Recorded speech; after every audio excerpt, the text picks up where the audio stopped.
Hey, my name is Gary Alex. I'm the field service tech for ECR International, Utica Boilers. So if you have any issues, any questions, trainings, that's what I do. I go to the contractor on the site.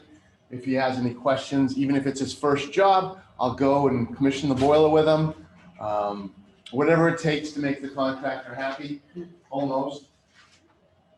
So any kind of stuff like that, even their first cleaning, the guy that was here earlier, I'm actually going to go with him to a job site because he's never done a cleaning before, and we're going to clean the boiler. I'm going to show him how to set it all up and make sure everything's running properly. I'll even show you how to use your analyzer, as long as it's one I'm familiar with. I'll go over that, how to test things, what to look for, combustion triangle, and all that fun stuff. We're going to talk about the MAC condensing boiler. We have 8 models available. They're going to be the 205 and the 150 is our Combi, and that comes in a floor and a wall mount version. That's a nice feature now that we have in this floor. So if you're doing replacements, the floor is key. If you're going to build a wall, then the wall hung is the best. Then we have a 125, 165 for heating only. So those are nice. The 125 has a unique feature that the 165 doesn't have, is that it uses the 3-way valve to power up or hit an indirect water heater. So you wouldn't have to buy a separate pump, because you can use the internal pump to power up that indirect. Don't bring an 80 gallon, don't bring a 120 gallon. If we're talking about a 40 gallon would be ideal. Low pressure drop. Don't bring something with a 1/2-inch coil, something with a 1-inch coil, something that has a very low pressure drop. Ours preferably, of course. But we have 8 models available, floor mount and wall hung. So we're using high quality stainless steel. We're using 3/16 L as far as our stainless steel. Even our burner has 3/16 L stainless steel. We got load matching 2-speed pumps in both models. So our pumps will load match to the flat plate and to the heating system, which is a nice feature as well. We're not in a single speed, we're a 2-speed. We have high limit protection, low water pressure sensor. We also have frost protection. Goes to a certain temperature and the boiler will actually activate and fire the boiler only inside the primary loop, not the secondary loop. We have no control over the secondary. So it will protect itself. It won't protect the piping in the house or anything like that, but it will protect the boiler itself. We also have anti-seize prevention. So we exercise daily. Basically that means the circulator and the 3-way every day will activate, shift back and forth to stop the product from sticking. A lot of manufacturers don't do that. Or when you replace the board, they have an updated feature. They don't exercise daily and they have issues where they stick, then you'll have to replace 3-ways, circulators, some of them in very poor locations, back left corner and stuff like that, where you can't get to and takes forever to replace them. Ours is doing it every day, exercising, so we have less issues. And even if you do, you can look at the boilers themselves. There's plenty of room in there. A 3-way motor would take you about 10 seconds to replace an boiler.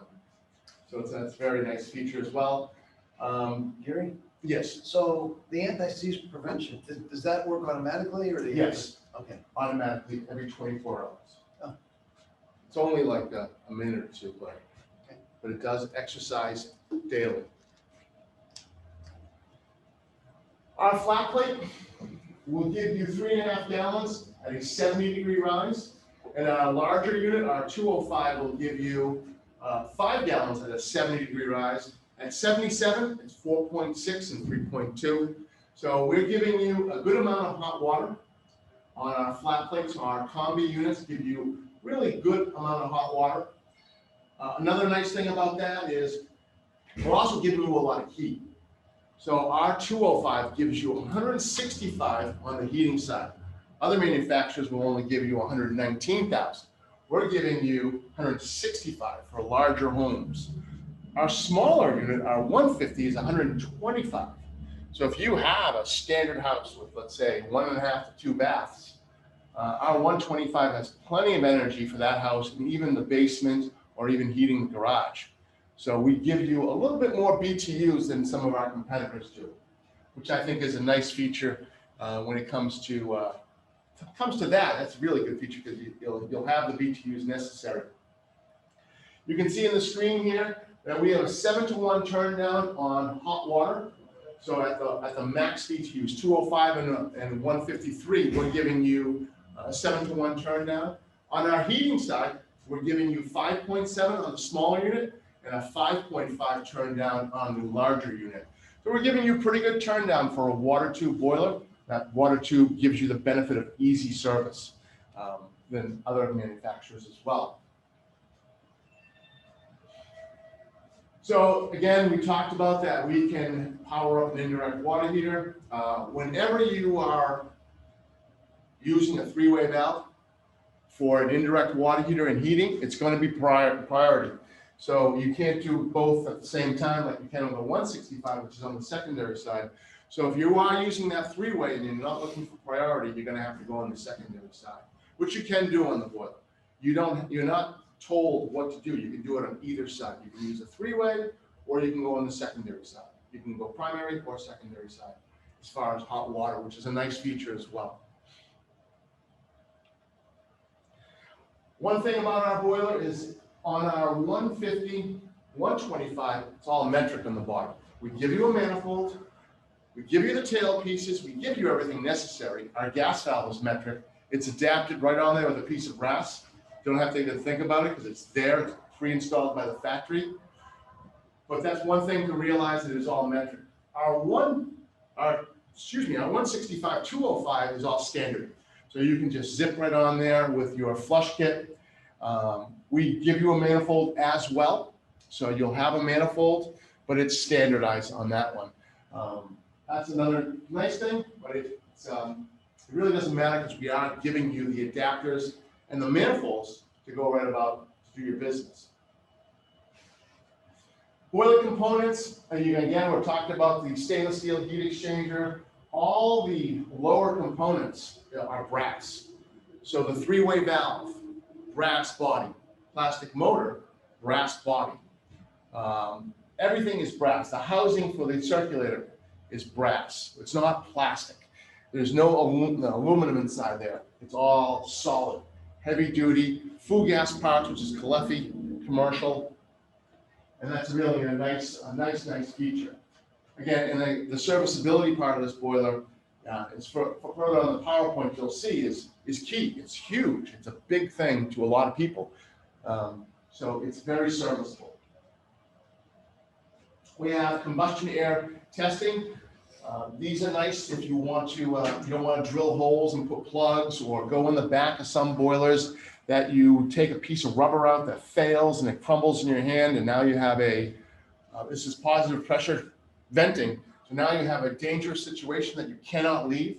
If it's, let's say, Saturday afternoon, it's 0 degrees out and you just crumbled one of the garments, you're in big trouble, or you're going to silicone it for temporary, but you're still compromising the job site. We give you test ports for the air intake on our coax and our combustion as well. So quick, easy. In the olden days, we used to drill and tap and put 3/8 plugs. Some people used to put brass. And anyone ever see brass before? The brass plugs is great because it's going to rot away and it's going to fall out one day, and then you're going to, again, positive pressure. You could flood the room with combustion.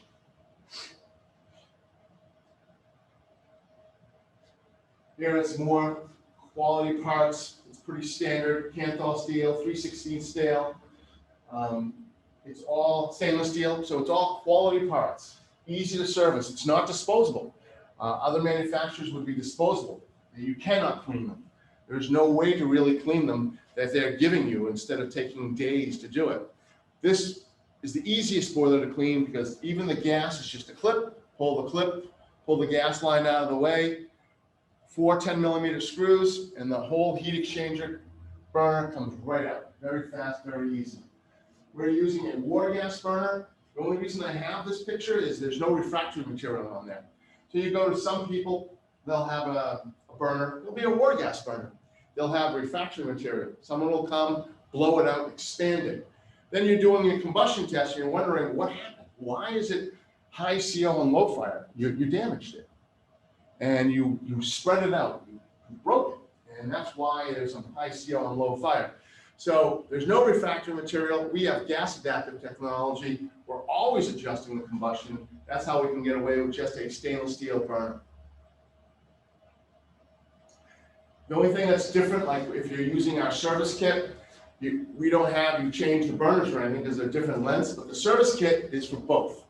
It's for all models. You have a gaskets, you have a brush, you have this and that, and instructions. So if you're giving our annual service kit to someone or selling it to someone, it is it's for all models. There's no different models or anything like that.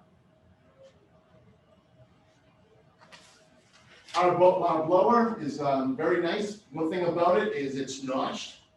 It's notched over here. It's notched on the back side. So all you have to do is loosen the screws and it'll come right out. A lot of companies, you'll have to pull the screw all the way out. It's in a tough spot behind that EBM blower. Ours is notched. You can replace this blower motor, this EBM fan, in probably 10 minutes. And that's if you're going nice and slow. You're taking your time. There's our little clip on our gas maturity. That comes right out. It's on the negative side. You don't have to worry about leaks. And it's just a little piece of clip that's right over here. I pulled it out earlier. Just don't lose it, because I lose it all the time. And that little clip, pop that flexi out, a couple of screws, and that whole burner and heat exchanger come right out for easy service. There's that clip. The only model that has a silencer is the 165-205, all models, floor and wall. So if you ever do have a job where you hear something howling away, and it could be it's missing that part right there. Our smaller model does not have that on their Venturi. It's just the plastic part, and that's it. There's nothing else. Our gas valve, again, is gas adaptive.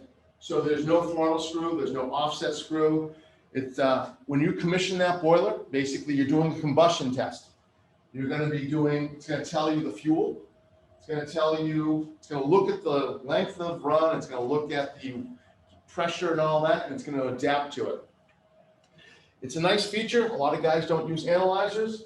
They should always use analyzers. But if they don't have an analyzer, this is your best bet, because this boiler, when commissioning or auto calibrating, it's actually doing a combustion test. It's looking at that flame and trying to make that flame perfect all the time, continually adjusting combustion. Again, no screws. There's that brass adaptive part that's on there. We're the only manufacturer that actually changes the orifice size inside of our gas valve. The little can in there that raises and lowers and is adjusting the gas valve, not just the fan, the gas valve. We're the only company that does both. Oh, and our minimum gas pressure is 3.5 on natural gas. And on LP, it's 8, so we let you get away with pretty low gas pressures. The smaller units can get a lot lower than that. The larger ones, that's about right. Don't go lower than that. So if you have a smaller one, you get a tough area, that's your best bet. We have a condensate collector on our model over here, on all models, excuse me. Nice feature about that is you get a lot of companies that have a screen. The screen gets caught up in lint, leaves, suffocates the boiler. Then you'll get a 010 error code, and you'll be like, wait, what's going on? You'll go there, you'll pull the leaves out, the boiler will run, a nuisance call. Ours goes into a little collector. That collector doesn't have a screen, so it'll just dump in the cabinet. In your annual service, you'll clean it out at the bottom of the cabinet. And also, in the beginning days, a lot of manufacturers would pull in air, and if it was close to the outside wall, it would pull in moisture. And where are all the fans located? Right underneath the air intake. So you would get moisture on top of your EBM blower motor, and then you'd get a $1,200, $1,300 bill because it damaged the blower motor, because there's electronics, there's a board inside of it. Ours is on the bottom. Ours is in a pan. It actually vents our condensate collector. So our condensate collector is vented. I love that feature. We don't put it in our PowerPoint, but I love that feature because back in the early days, condensate traps were really right next to the heat exchanger, and they would flood up and flood your boiler. A lot of companies use switches. Well, switches, let's say you get a little bit dirty, you get a little bit of a hard start, a little bit low gap pressure, well, the water would rise and lower. Hit the switch, not hit the switch. Then you get an error code. You go there, what's going on? You leave. Happens again, happens again. And finally, you figure it out. It's your switch getting hit by the water moving up and down.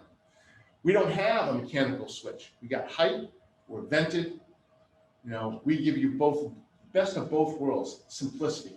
That is the best of both worlds, is being simple and easy to clean. It's twist on the bottom. Great feature of that boiler is that flue collector condensate trap being vented. That's our larger model. It's the same thing. It just looks a little different. Another nice feature is clip-on sensors on our smaller models. If they're not submerged in the water, so let's say you have one that does fail. You can go to the job, unplug it, plug another one on, snap it on, you're out of there. You don't have to drain anything. Let's say you go to a job, someone has cast iron radiators with no isolation valves. You're going to be there for quite a while. Well, this one is just clipped on. Red and blue, supply and return. You can't mess it up. It's too easy. It's just Molex connectors, and it's red and blue. So even if you disconnect both of them and throw them on the ground, you don't have to go back to the board, look at the wiring diagram. It's red and blue. Supply return. Our 20K sensor up top is our flue sensor. It's the only thing that's different about it is it's 20K. Our three-way valve that we talked about earlier, it's just a clip. It's non-submerged in water. Plenty of room back there to get to it. Pull the bottom clip out, pull the motor out, unplug it. It's 120, and you can replace it. It's two pieces. The cartridge on the bottom, that's submerged in water. You have to drain it, but it's a cartridge. If you've done a Simmons valve, a TA10 stem, same idea. Pull the stem out, put a new one on, you're good to go. There shouldn't be anything on this boiler that takes you more than 15 minutes to pull apart and to replace, if necessary. Our 205, it looks just the same, but it's just, the motor is diagonal. But again, everything on that is really easy to replace. It's a 120 motor, by the way, and it exercises daily. Again, these are nice features about it. Here's some of the components. Our pressure sensor is submerged in water with a clip. But again, if you drain it, replace it, again, it will be really quick and easy. It is a lot wider than some other manufacturers that get sludge stuck inside of it. If you did have dissolved solids that were really high or a lot of sludge in your system, that is a little bit wider than most other people, so you won't have the nuisance calls of sludge getting in there. It's on the side. It's not on the bottom like they used to do on some other manufacturers. All of the sensors, other than the flue sensor, are 10K, so pretty standard. And we use a Hall effect sensor, not a micro switch. So we pick up a magnet inside the water that spins. When that magnet spins, our Hall effect sensor picks that up, turns a red light on. And the nice thing about that is, at low flow rates, it's going to flicker. At normal flow rates, it's going to be solid. It's a troubleshooting tool. A nice tool you can just look at. You can actually pull the motor out. You don't even need a multimeter. Water on, water off. Down, up. If you're going down and up, that's good. That motor is good. Now, you can test the whole domestic water side tools. You don't have to pull out a meter and look at the Hall effect sensor, voltage, and all that stuff. The lights will tell you what's going on. Here again, our minimum flow rate, 0.7. And again, this light's on it. That's the beauty thing about it. Insulation, pretty standard insulation. We do need 3/4 of an inch on the sides to be able to remove our panels. Our panels are removable on our wall hung units. So you can have a huge amount of room to get in there and change whatever you want. Let's say you have big, huge hands and you can't replace a flat plate. Our flat plate's just 2 screws, by the way. You can do it, if it's drained, in 30 seconds and have it replaced. And But you can take the panels off to get more room in there if you'd like. We come with a template as well. That template actually tells you, doesn't show it here, tells you where to put the bracket, put a 90 on here, coax, and right outside I'll tell you where to drill the hole. So if you hang it, mark your hole, mark your hanger, you can drill your hole, put your hanger up pretty easily. It's nice if you're trying to match all the heights or you're trying to space it in between something. So a nice little feature is that template. I liked it. I did it in our training center. I found it to be very useful when I was trying to match all the heights. Venting is a little bit different. We do have a kit that's necessary. The boiler comes coax. If you want to go into two-pipe system, it's an optional kit. You'd have to purchase an optional kit. So comes standard with coax, optional kit to polypropylene, and then you can go to CPVC. With CPVC, 3-inch is your minimum size. On polypropylene, you can go to 2-inch. So if you do polypropylene, you can go to 2-inch. If you go to CPVC, you can do 3-inch only. You cannot do 2-inch on CPVC. The ID diameter is quite smaller, and some of our models have a block vent pressure switch. You'll be tripping that, so don't use CPVC 2-inch. Polypropylene only. We call it like for like. If you're using 3-inch CPVC on the exhaust, you can use PVC only on the intake. We don't allow PVC on our exhaust. So that's something to remember. Massachusetts has already passed a law that you can, it's passed by the plumbing board. They're waiting for a legislature to pass it now, which has been a while, but maybe they'll go back sooner or later because it's COVID stuff. But for right now, Massachusetts, probably in the next year, will be no PVC allowed on combustible venting on any product. That's Massachusetts, not Connecticut, obviously, but it's coming. It's just coming. And we can go on our smaller unit, 150 feet on the exhaust, 3-inch polypropylene or CPVC, and 50 feet on the intake, unbalanced flue. So you can exhaust above, get your intake from that wall. That wall doesn't matter, it's unbalanced flue. On 2-inch, you can go 85 feet each way, 5 feet per 90. So you can go quite a ways on 2-inch as well. The adapter kits come 3-inch, you'd have to adapt down.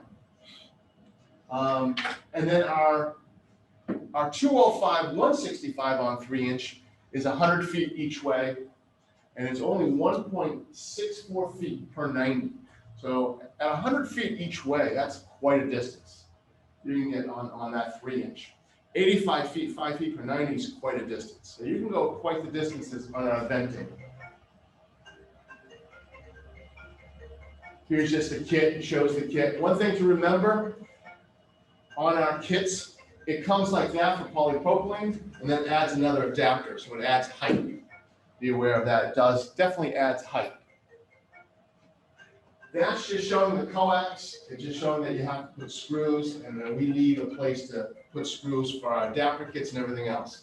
Everything must be screwed to the boiler, so any backfiring or anything that happens or anything like that won't pull it away from the boiler. Again, there's the cover, there's the adapter kit. It is showing unbalanced and showing with 2 flue lengths. I rounded off, sorry.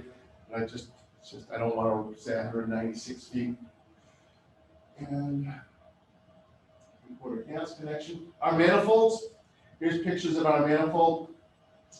Our 125, 150, there's the manifold there, that's metric. That piece right there where it says 125, that's for the indirect water heater. It comes with the 125, so you tie that on and go to your indirect right away with it. We have piping diagrams later. We'll show where the return goes.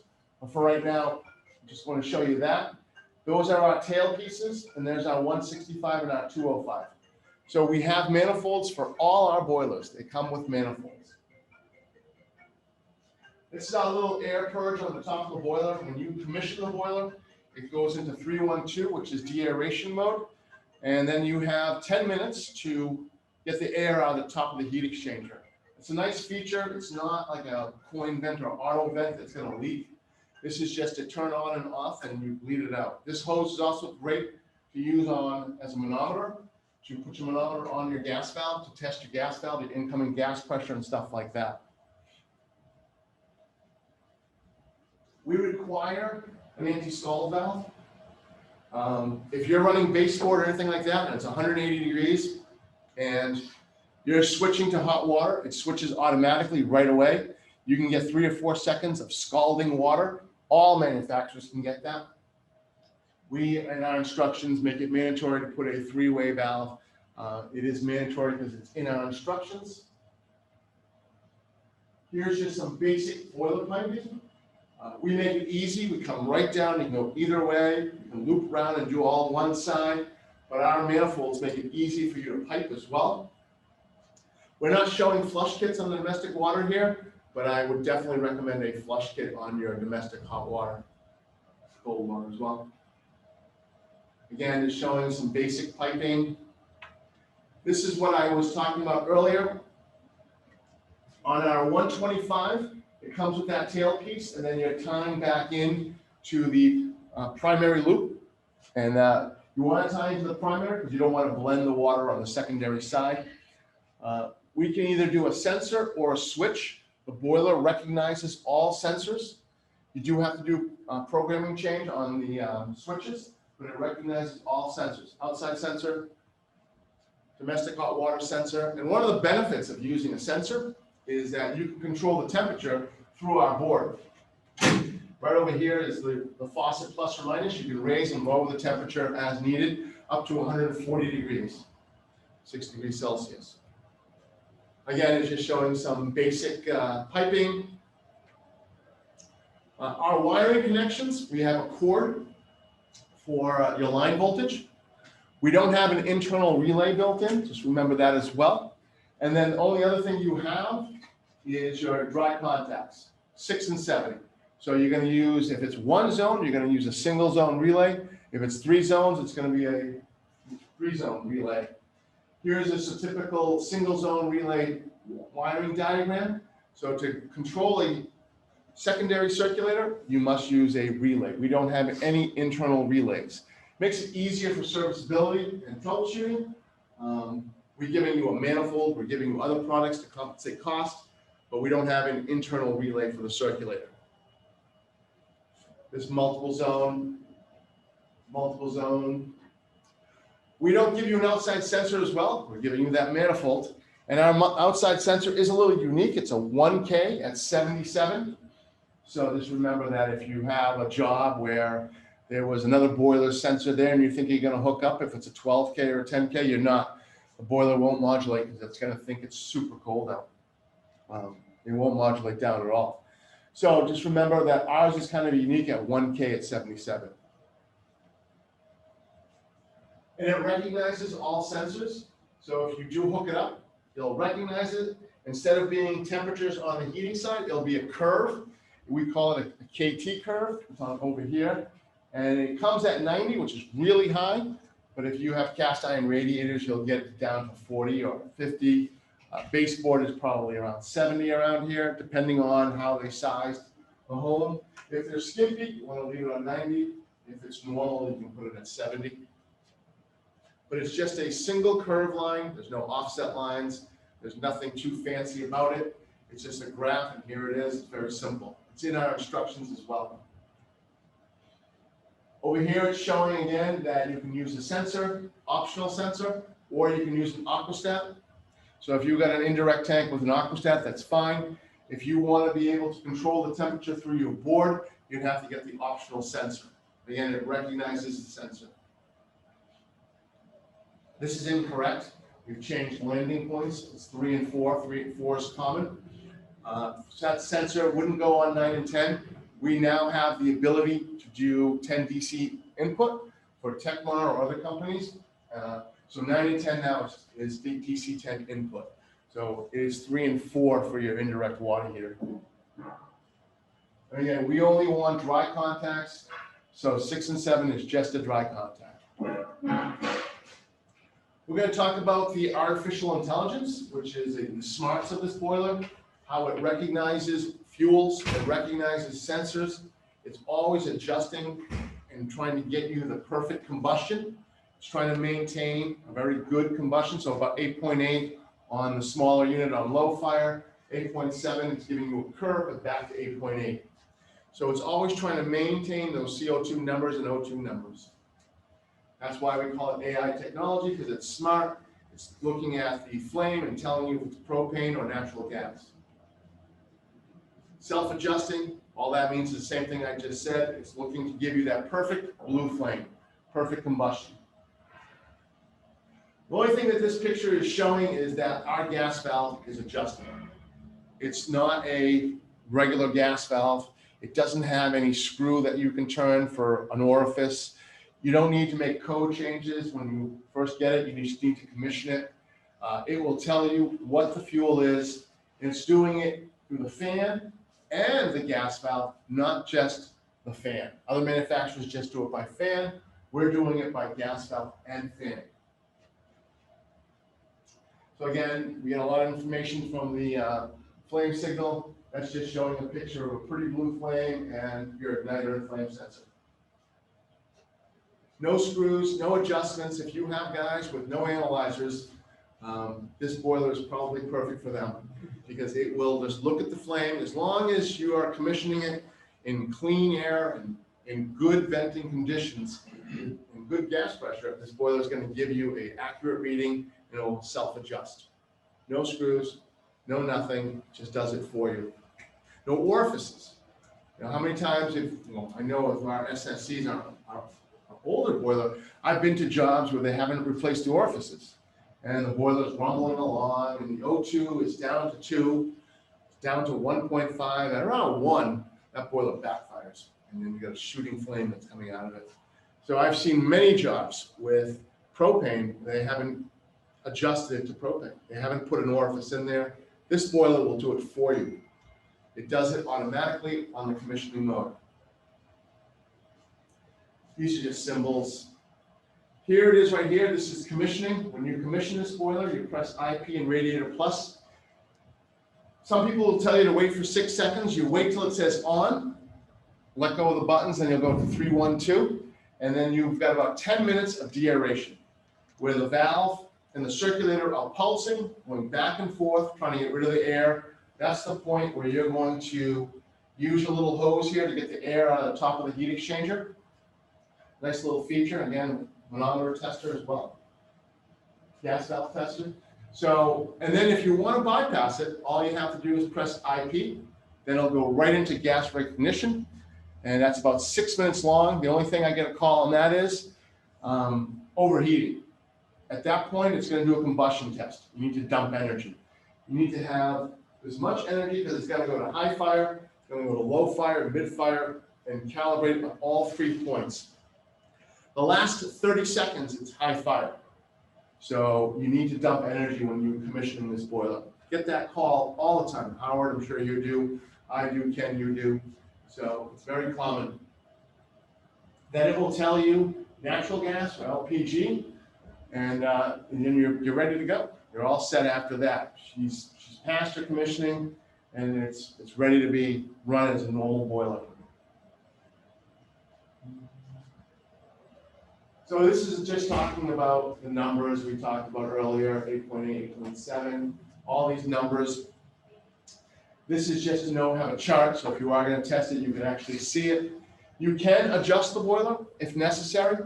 You can go into auto calibration, which brings you into manual calibration. Let's say you cross-contaminated and you want to bring it back to normal. You can actually change its combustion numbers. Let's say you lost a gasket on the coax and you were cross-contaminating. You can actually adjust the combustion. We're the only company that can do that as well, as far as your gas adaptive technology companies. We have very easy service. One thing about us is it all is a home run. It all goes back to the board. There's one board, it's all home run. There's a 24-volt board, and it all goes back to the board. There's no daisy chaining, there's nothing like that. And when you do replace our board, if you have to, you don't have to reprogram anything. There's a service key, which is a memory stick. All you would have to do is take that memory stick out, put the new board in, put that new one in. You should auto-calibrated, just because you're changing something that affects combustion and basically a combustion test. Anything that you change that has to do with combustion, you should be doing a auto-calibration. Basically, it's a quick and easy 4-minute combustion test. If you're doing combustion tests with a regular analyzer and stuff like that, and turning screws, it takes you longer than 4 minutes. This boiler will do electronically in 4 minutes. There's the memory stick. It only has one way to go in. That's all it's pointing out here. It's just showing you if it's not all the way in. You'll get an error code. You'll know. You'll get a blank screen sometimes as well from that. Service and maintenance. One thing I love talking about this boiler is how easy it is to clean and maintenance. We do have the service kit, the maintenance kit, but even then, you won't find a boiler with more room in it. The circulator is right in front. It's 4 screws. You don't change the whole thing. You just change the head, put it back in. The smaller unit, it's a standard Grundfos 1558. If you want to have that Molex already put in, you can buy ours and just pop it in there. But it is a standard 1558. It even says it on there. So it's pretty standard, pretty easy to change parts. We have videos online on how to do some stuff as well. But this boiler is the easiest to change. You don't need monkey wrenches. All you need is a 10mm socket. There's a clip. Everything comes right apart, very fast, very easy. Our service kit does have the gaskets, doesn't have the igniter and flame sensor. We are giving you 2 years parts, 2 years labor if you register the boiler. And it's through Trinity. And Howard, you want to explain how to do that as well? Yeah, if you, your initial MAC MAH boiler you sell SSCs to, if you go to uticaboilers.com, contractor goes to uticaboilers.com, at the top he's going to see warranty registration. And if they're a new contractor, they click on that and they would scroll down and it would have the serial number of the boiler. Once you put that in, it's going to move you to a different next location that's going to say new dealer. And then you click on that and he can follow through. They're going to ask for their insurance, their license and all that. So it probably takes him maybe 5 minutes to register. But once he registers, he's going to have a number, an ID number. He keeps that number. And then every boiler that he registers, he'll use that ID number. So what happens is the boiler technically only has a 1-year parts warranty. But when he registers all those boilers, it gets a 2-year parts and labor warranty. I think it's $100 an hour, $100 a trip, 32% markup on parts, et cetera. So it really helps him to be able to sell to the homeowner that he has that 2-year warranty. And once he's on that Trinity website, and that's all through ECR International, he has the option of being able to purchase even additional warranties, both parts and labor. So if he wants to do a 5-year parts labor warranty, he can purchase that for whatever. And he can upsell that as well. So he can upsell the customer and get paid to do warranty work. So it's a good little feature. And once you're registered through Trinity, it's all Trinity products that they're warranting as well. So then we have the dealer portal and all that other stuff on there where it has videos and stuff like that. So we have a lot of access on that web page that you can go to. Any questions?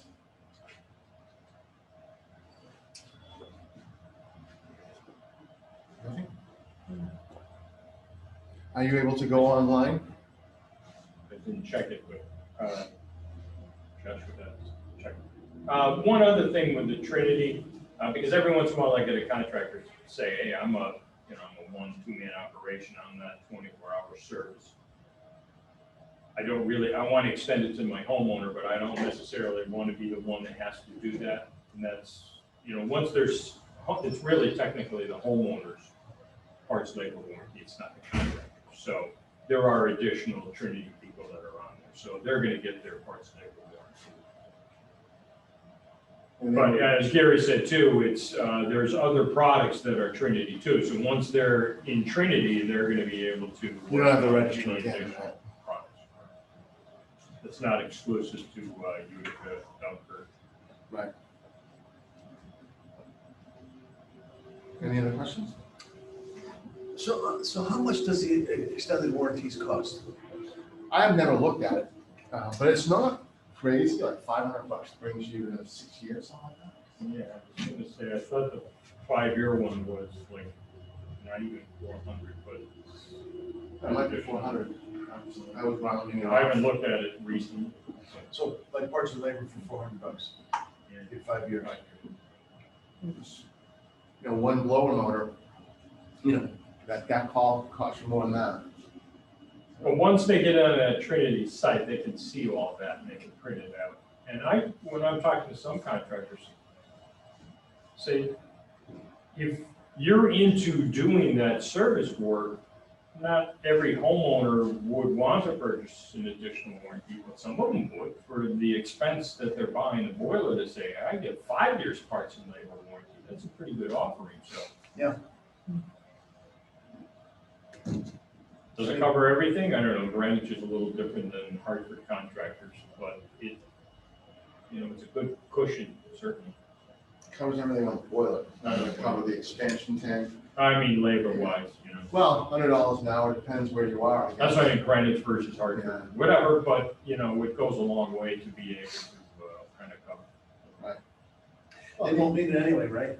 Absolutely. You know, so I have parts in my parts bin in our Plainville storage.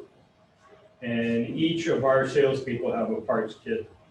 And honestly, it's just 4 years now in that boiler. Yeah. I've got to send some parts back because they're 3-4 years old. It's been, knock on wood, it's been terrific. It really has been. So. Yeah, I sold quite a few. I think the only thing I had to get for somebody was a motor for the three-way valve. Oh, really? Wow. Yeah. And it's just So you hasn't strip been, that, you know, we've given pop it up, push it back. We've given out some controls that guys are giving back because they accidentally flooded or whatever, which wasn't a boiler issue, it was them doing it. But as far as something that's going after a period of time, but when I talk about